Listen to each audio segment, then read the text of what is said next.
안녕하세요. 행복한 지점장 박준입니다. 오늘은 뇌졸중 담보 과연 사라지느냐에 대한 이야기 좀 해보려고 하는데요. 뇌졸중 담보 사라질까요? 네, 뇌졸중 담보는 제가 다룬 건데 곧 사라집니다. 보험사에서 판매를 안 할 겁니다. 벌써 그런 흐름들이 있죠. 뇌졸중 판매를 줄이고 뇌출혈 담보를 가입을 하면 스코어링 인정을 좀 해주고 사망담보 대신에 연기 조건을 좀 완화시켜주고 그런 흐름들이 좀 있습니다. 근데 이 뇌졸중 담보를 점점 줄이고 있는 흐름, 이게 이유가 있습니다. 뭐냐면 국제 사인분류표라고 ICD라고 있습니다. 이 ICD 뭐냐면 국제적으로 질병 코드, 질병 사인 코드 분류표예요. 근데 요게 그러니까 우리가 병원에서 받는 질병 코드 있지 않습니까? 그 질병 코드를 정하는 국제적인 기준인데 이거에 영향을 받아서 KCD, 그러니까 우리나라의 국내 한국 질병 분류표가 완성이 되는 거죠. 이 ICD의 영향을 받아서 KCD가 작성이 되게끔 되어 있는데 이 ICD가 어떻게 되느냐? 2018년에 개정을 앞두고 있습니다. 바뀐다는 얘기죠. 질병 코드가 바뀌는 거예요. 그러면 KCD 어떻게 될까요? 자연스럽게 당연히 이 국제 기준에 맞춰서 KCD도 변화가 예상이 된다. 근데 우리가 변화 예상을 하고 있는 의사들이 많이 있습니다. 이미 의학계에서는 알고 있는 내용이고요. 이 국제 기준 변경을 해야 된다. 보험사들이 좀 늦춰달라라고 그동안에 진행이 되어 왔다가 이번에는 이제 더 이상 늦출 수 없는 상황이 된 거죠. 그래서 결론적으로 얘기하면 이 KCD가 변화할 것이다. 그런데 이 KCD에서 가장 핵심적으로 변화가 일어날 부분이 뭐냐? 그게 바로 뇌와 관련된 부분이다라는 겁니다. 그럼 뇌 질환 하면은 3대 질환 중에 하나죠. 암, 뇌, 심장 질환이잖아요. 근데 이 뇌가 어떻게 바뀔 것이냐? 뇌 출혈 부분은 바뀌는 부분이 별로 없습니다. 그런데 뇌 졸중 부분이 좀 많이 바뀔 것 같아요. 무슨 얘기냐면 뇌 졸중 안에 그동안에 포함되지 않거나 혹은 보험사에서 면책 주장을 할 수 있었던 내용들이 명확하게 뇌졸중 안에 분류로 포함되어 버린다는 거죠. 즉 예를 들면 G45 뇌허열 같은 경우 혹은 무증상, 증상은 없고요. 무증상, 열공성, 뇌경색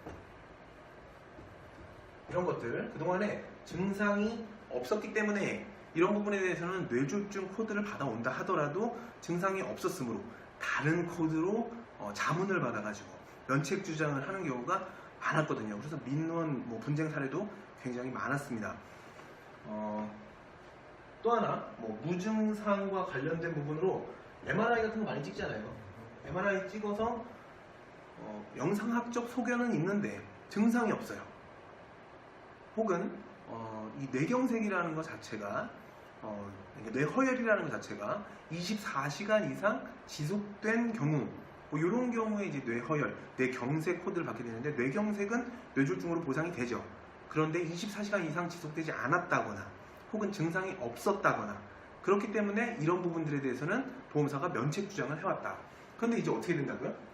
KCD가 바뀌면서 아예 질병 코드 안에 예를 들면 I65나 66 같은 경우 이 코드 안에 무증상도 이제 뇌졸중으로 포함이 돼 버리는 거예요.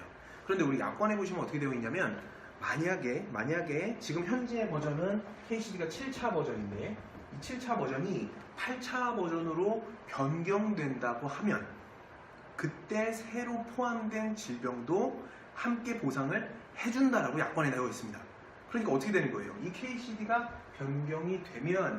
변경된 것도 지금 현재는 7차 버전을 쓰고 있지만 8차 변경이 돼서 새로운 질병, 즉 예전에는 뇌졸중으로 인정되지 않던 것들이 뇌졸중으로 인정되어도 기존에 판매된 뇌졸중 담보 약관에서 보상을 해드려야 된다. 그러면 이제 어떻게 되겠습니까? 보험사 입장에서는 그동안에 보상하지 않아도 됐던 것들이 함께 보상을 하도록 바뀌는 거죠. 보험이 바뀌는 게 아니고 질병 코드 자체가 바뀌고 이미 약관 안에는 바뀌는 것도 보상을 해줘야 된다는 내용이 들어있기 때문에 보험사는 어쩔 수 없이 뇌졸중으로 보상을 해줘야 되는 상황이 됩니다. 그런데 그러면 예를 들면 제가 예를 든 뭐 G45 코드라든지 뇌거열이죠. 뭐 I65, 66 코드라든지 무증상 열공성 뇌경색 이런 진단을 받으신 분들이 많으냐? 가장 최근 자료로만 봐도 약 13만 명 정도 된다고 되어 있어요. 근데 뇌졸중으로 현재까지 진단 받으신 분들이 얼마나 되시느냐? 약 47만 명이에요. 합치면 이제 60만 명이 될 겁니다. 그럼 그동안에는 보상하지 않았던 23만 명에 대해서 보험금을 드려야 된다는 얘기죠. 여기서 말하는 13만 명은 이런 무증상, 즉 영상학적 소견만 받으신 분들이지 아직 보험 청구를 하지 않으신 분들일 수도 있고 보험 청구를 하신 분들일 수도 있고 또 뇌졸중을 1,000만 원 가입하셨을 수도 있고 3,000만 원 가입하셨을 수도 있어요. 그런데 이제부터 바뀌면 증상 없어도 어떻게 된다고요? 보상해드려야 된다. 그러니 보험사 입장에서는 어떻게 해야 되겠습니까? 이 뇌졸중 담보를 가입 한도를 축소하거나 혹은 어떻게 한다고요? 뇌출혈로 전환을 유도하고 뇌졸중 담보는 삭제하려고 하고 있습니다. 실제 이 내용은 이미 이제 보험사의 CEO분들은 다 알고 계신 내용이에요. 그리고 뭐 본점의 손해부들은 다 알고 있는 내용입니다. 어떻게 하고 있느냐? 벌써 아마 작년만 하더라도 많은 부분들 뇌졸중 담보가 축소가 됐을 거고 뇌출혈을 가입하면 스코링, 사망 연계 조건, 그러니까 사망 대신에 인정을 해주고 이런 식으로 좀 유인책을 써서 전환을 지금 하고 있는 상황이다. 그래서 감히 예측하건대 ICD의 변경은 올해로 예정이 되어 있습니다. KCD 반드시 바뀐다. 바뀌는 즉시 그동안에 보상하지 않았던 뇌졸중도 보상을 해줘야 되기 때문에 보험사는 뇌졸중 담보를 과감하게 없앨 수밖에 없다. 혹은 지금 상의사 같은 경우에는 그렇게들 하고 있죠. 수술을 했을 경우에만 보상한다. 그래서 뇌졸중 수술비. 그리고 S사 같은 경우에는 어때요? 뇌졸중 담보 아예 만들지 않잖아요. 뇌출혈 담보만 판매를 하고 있어요. 뇌출혈은 어떠냐? 뇌출혈은 계속적으로 환자 수가 줄어들고 있는 추세, 감소 추세.